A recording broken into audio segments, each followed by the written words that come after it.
In this video, we're going to talk about how to find scholarly sources for your CJC103 paper number 2. I'm Dawn Emsel, I'm the Director of Library Services, and if you have questions after this video, you can Google Dawn Salvi Library and you'll find my email address. So what are we going to do today? We're going to find a research strategy for this paper. We're going to talk about what search words might work best in different search tools. We're going to actually find sources for this paper with the activity after this video, and we're going to practice using the library's article search or EBSCOhost database and the library's book search, which is the library's catalog.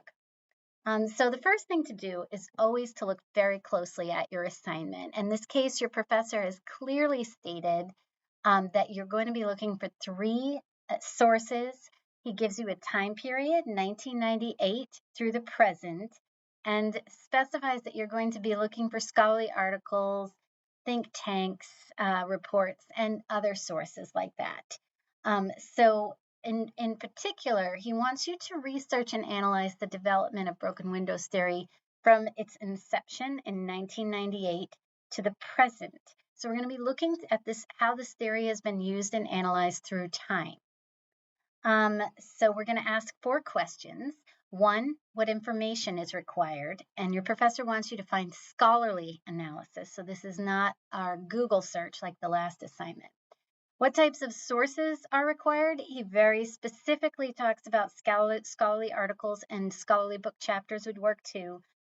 Think tank reports, which we practice looking for in assignment, the first paper, and data from criminal justice organizations. And for the search tools, we've identified, and the search words, we'll see how it works when we get into the databases and book catalog, and we'll talk about what each tool would be, words would be best for each tool. In particular, what we're talking about right now is looking at the scholarly conversation around broken windows theory. And what that means is that scholars often introduce a concept into the scholarly conversation, which is conducted in sources like the scholarly books and articles, scholarly journals in a particular field. And then other scholars and practitioners look at how this theory plays out over time, in this case, in policing, in the real world, what the implications and effects of the implementation of this theory are. And so you're really looking for arguments that are happening around this theory and what scholars are finding as they're kind of poking at it. And thinking about the various many ways of looking at the concept. So terms to understand while we're doing this, database. This is when we categorize different types of information and organize it in a way that it can be easily accessed in library land. A database usually has journals, and you can find scholarly articles in there. References and citations, these are something that you will always find in a scholarly article.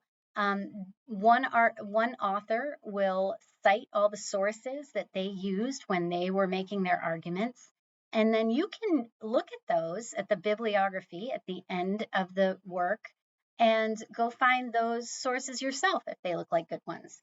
Peer review is the process that scholars use to vet whether a article or book has valuable and credible information in it. So what happens is the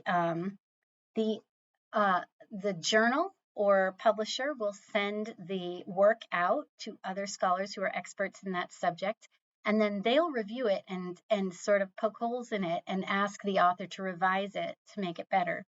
And ideally, this is a great way to make sure that the information that comes out is scholarly and is credible. Scholarly journals, examples in your field are criminology or the Journal of Contemporary Criminal Justice. There are many others. In scholarly journals, the information that's in there is often very high level, and sometimes a scholar will share their original research findings. The scope of these articles is often very narrow, so they're not usually in a scholarly journal. A scholarly article tends not to be good for like a broad overview of a topic. You want to be looking more precisely for precise information. The audience is other scholars, and the author tends to be an expert in that area. So sometimes it may be a high-level practitioner like a police commissioner, but often it's scholars in criminal justice or other fields that are related, who are experts in that particular field. And the language is difficult. So if you struggle with reading these journals, don't be discouraged. This is common, and as time goes on in your major, it'll become easier. But give yourself some time to read it, and don't find your articles at the last minute, because it will be a challenge for you to read. So with that, let's go into the library's homepage and let's do our search. It will default when you go to Salve Library to the book tab. Again, you can Google Salve Library and you'll get to this page. Oops. And we already have broken windows in there, so let's go ahead and see what comes back. So the first thing we see is that we have 336 results. That's quite enough, I think. We're looking in our Helen Libraries and Salve. And the first one is this one, Broken Windows and Police Discretion. And we can tell here it's from 1999 and that it's an ebook, and it's also available in print. And this book is another print book. You can see right here that it's available on the library shelves, and a librarian can help you find that. It also shows that the author includes the original author who developed broken windows theory. And this is from 1996. So this actually might be the book that he came up with, but it's outside of your professor's requirements of 1998 to present. Here's a 2018 book, and it says that it's focused on New York City. So this is one way you might narrow your search, by only looking at New York City and its application of broken windows. If we click on View eBook, it will take us into the ebook. This is a JSTOR ebook. And what JSTOR does, that's our database, JSTOR, which has a lot of ebooks. You can look at the introduction and each chapter and sort of like what each chapter is about. And if you'd like to download the chapter, you just click on this download button. If you'd like to cite it, you can click right here and grab your citation. So you can copy that and put it in your paper for Professor Joyce. These other ones, we can look at. This is a little bit out of sight of our scope, which is not in the US. This one might be another one that we might want to look at. So it's 2007, so a little further along. And if we view that ebook, we could click. This is a ProQuest ebook, and you will click on Read Online to see it. And this will show us all of our chapters. So here, this gives us some different ideas of what the book is about.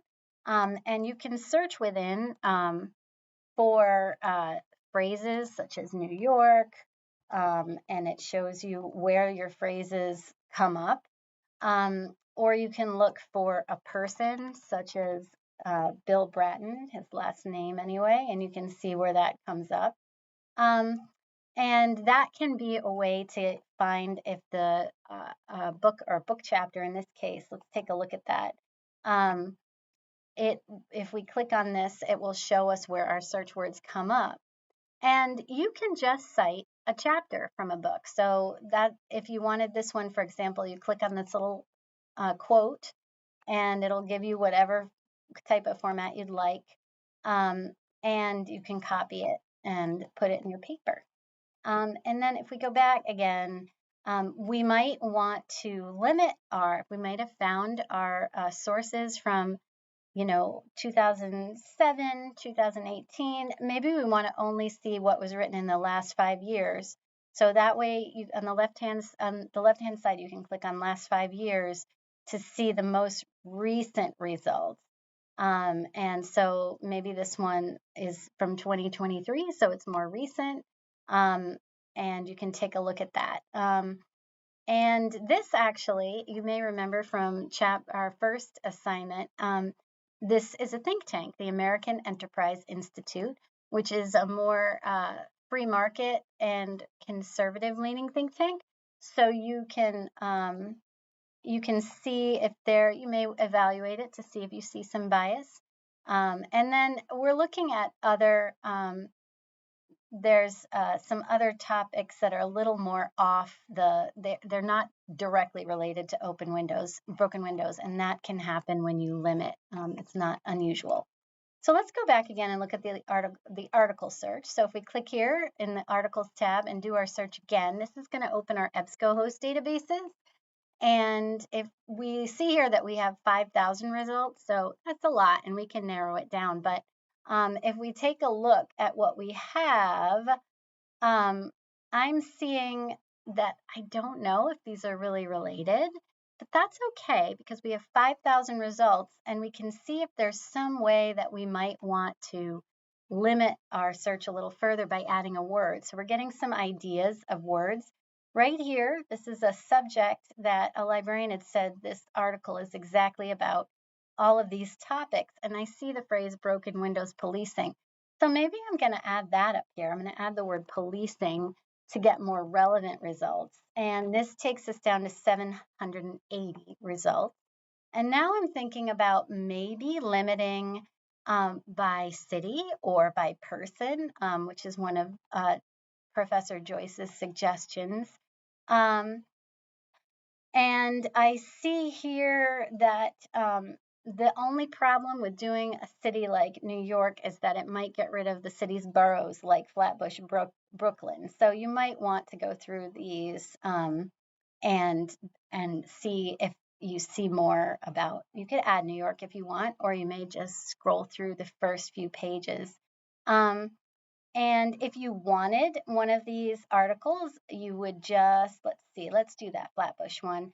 You could just, you see the date right here is November 2016. So that's sort of like a little bit in the middle, a little later, a little like in the middle. And you could click on PDF full text if you want, and it will open the PDF for you. You can download it if you want. And you can also, if you click on this yellow rectangle, you can get the citation if you want, again. So this is one option. This one might be actually a little bit, it could be a useful one, but you'll see the language that we were talking about, that it's a little bit hard to read. And if an article is really hard to read, it may be that it's too advanced. However, I did see when we looked at the article that there were charts and graphs, and it may be a good source for data for you. And if you have any more questions about this research, I urge you to book an appointment with me if you'd like, or with another librarian. On the library's homepage, you can click on Meet with a Librarian, and you can select me or one of the other librarians who'd also be able to help you with this. And you can go ahead and very easily select a time, and it will automatically make an appointment in my calendar.